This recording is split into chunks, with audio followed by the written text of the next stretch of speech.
Shalom jemaat yang dikasihi oleh Tuhan.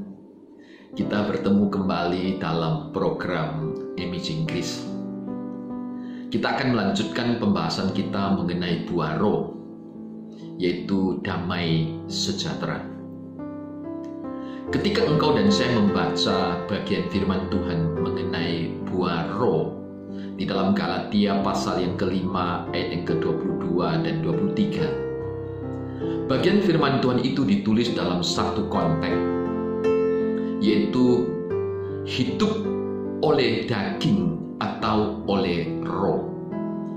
Karena sesungguhnya konflik antara daging dan roh itu terus terjadi di dalam kehidupan daripada kita anak-anak Tuhan.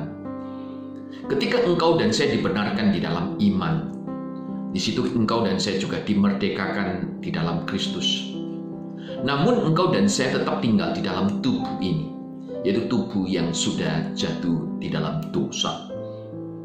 Di satu sisi kita ingin hidup kita itu dipimpin oleh Roh Kudus, tapi keinginan daging terus mendorong kita hidup di dalam hidup kita yang lama, hidup di dalam dosa. Paulus mengatakan keinginan daging itu adalah percabulan, kecemaran, hawa nafsu, dan lain sebagainya. Kita bisa lihat di dalam ayat yang ke-17 hingga ayat yang ke-19. Yang menarik di dalam perikop ini, ketika Paulus mengawalinya, Paulus mengawali dengan satu frase kalimat. Perintah yaitu hiduplah oleh roh. Hiduplah ini adalah dalam pengertian itu berjalan keliling. Kata ini bermakna bahwa bagaimana hidup kita secara kontinu, secara berkesinambungan, terus-menerus dipimpin oleh Roh Kudus. Nah, hidup yang dipimpin oleh Roh Kudus inilah akan menghasilkan satu karakter hidup yang baru dengan buah roh yang ada itu. Salah satu karakter adalah bicara soal damai sejahtera.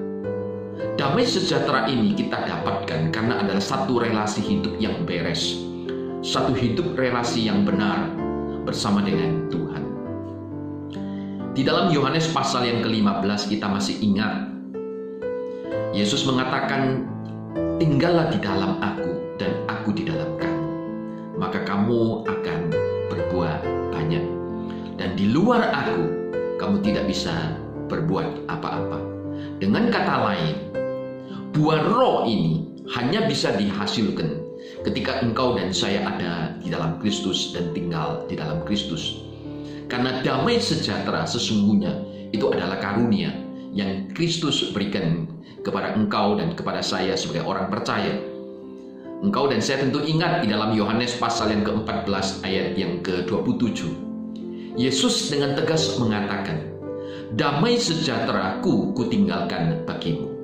Damai sejahteraku kuberikan kepadamu.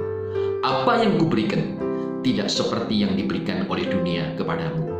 Janganlah gelisah dan gentar hatimu. Kristus memberikan damai sejahtera. Dia mendamaikan engkau dan saya dengan Allah, mendamaikan engkau dan saya dengan sesama, dan mendamaikan engkau secara pribadi dengan diri kita sendiri. Hidup yang demikian baru kita bisa menghasilkan akan damai. Kehadiran engkau dan saya di tengah-tengah dunia ini yang penuh dengan gejolak, yang menghadirkan ketakutan, yang menghadirkan kecemasan, yang menghadirkan kegelisahan. Pada waktu engkau dan saya tinggal di dalam Kristus, hidup di dalam Kristus, ada relasi yang benar bersama dengan Allah. Disitulah engkau dan saya akan mengalami damai sejahtera. Damai sejahtera yang demikian boleh juga muncul keluar dari hidup kita yang sudah dibereskan, yang sudah dibenarkan di dalam Kristus. Sehingga kehadiranmu dan kehadiran saya di tengah-tengah hidup keluarga, masyarakat gereja atau masyarakat secara luas, engkau dan saya boleh menjadi agen pembawa damai sejahtera daripada Kristus. Sehingga kehadiran engkau dan saya membuat orang di sekitar merasa nyaman, merasa aman, dan merasa tenang. Kiranya Tuhan menolong kita semuanya sebagai anaknya. untuk menghadirkan damai sejahtera di dalam kehidupan keluarga, di dalam kehidupan masyarakat, maupun di dalam kehidupan bergereja. Dan nama Kristus yang ditinggikan dan dimuliakan. Amin.